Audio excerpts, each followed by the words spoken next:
Vulpine princess and her human protector forced into a single berth aboard the battleship. The Aurora's hull cut through the storm-lashed seas with a relentless mechanical pulse.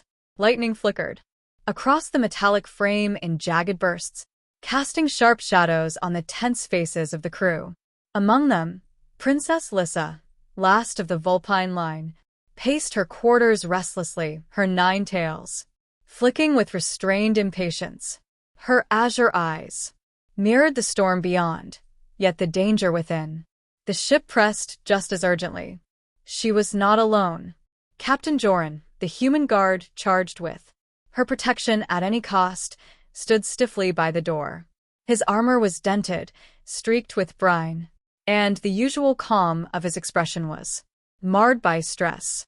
"Princess, the storm isn't our only concern," Joran said in a low voice. "Enemy boarding. Parties were detected 3 decks below. If they reach the lower hold, the entire vessel is in peril." Lissa's ears flattened against her skull. "Then we must move," she replied, her voice quivering, not with fear, but with frustration. "I won't let them approach the royal chamber." A shrill alarm pierced the air. The battleship shuddered as another blast shook the hull. Lissa darted instinctively toward the window, her tails curling around her. Joran grabbed her arm. "Princess." They scrambled into the small guest quarters, a space meant for rest, not combat. The storm made the room pitch and sway as if alive, its steel frame groaning under the strain. In their rush, the door slammed, and with a violent clatter, the lock jammed. They were trapped. Lissa's eyes widened as she faced Joran. "We can't leave," she said, striving for composure. Her tails twitched, brushing against the walls in search of an escape. Joran examined the door, confirming her fears. "The lock's broken. We're stuck until the storm, or the attackers pass." He met her gaze. "We'll endure it together." Lissa's cheeks warmed, a rare blush rising. The Vulpine princess was unaccustomed to such close proximity, especially with a human, and not under such perilous conditions. Another violent shudder knocked them off balance. Joran steadied her instinctively, and she pressed against him, more out of necessity than desire. The storm and confined quarters left no room to avoid one another. "Stay close to the bed," Joran instructed. "It's safest if the hull shakes again." Reluctantly, Lissa lowered herself onto the narrow cot. Joran sat beside her, their shoulders brushing, then pressing closer as another shudder rocked the ship. Her tails curled along the bed's edge, one flicking across his arm. She felt his warmth, the steady pulse of his heart through armor, and a strange reassurance settled within her. Outside, the storm raged, and the battle continued below decks. But in the room, a peculiar stillness lingered. Lissa found herself studying Joran's profile, the sharp jawline, the resolve etched in every feature. She had been taught to mistrust humans, yet here he was, protecting her when no one else could. "Do you always get this close to the royalty you protect?" she whispered. Joran's eyes met hers, a faint smile brushing his lips despite the tension.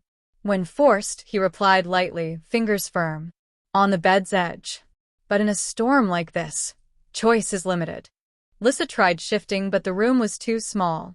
The bed barely fit one, much less two. They pressed together, awkwardly intimate, yet unavoidable. Her tail brushed his hand. Instead of recoiling, she let it rest there, a strange, electric contact neither could ignore. Hours stretched as they listened to rain and battle, her tension gradually easing against his side. Joran, despite himself, felt the gentle warmth she exuded, a soft contrast to the steel and fury around them. Eventually, the storm abated. The ship groaned. In the aftermath, distant shouts confirming the enemy repelled.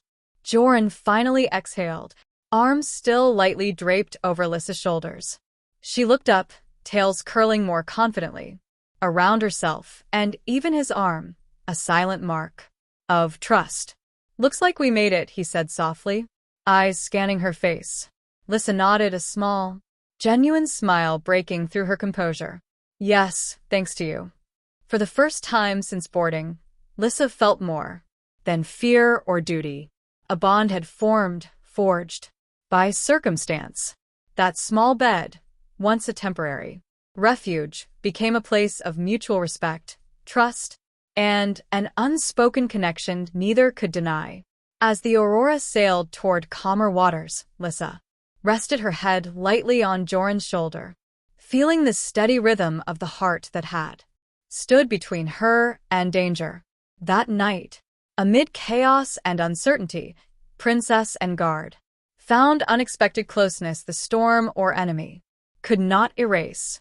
The ship finally adjusted to gentler waves. Rain still battered the deck, but within the quarters, a fragile calm prevailed. Lissa leaned on Joran, tails curling protectively, even unconsciously around him. The closeness, once unbearable, now felt natural. Joran glanced down, expression softening. "We made it," he murmured, exhaustion in his tone. His armor dented, hair soaked, yet a quiet pride anchored his posture. Lissa met his eyes.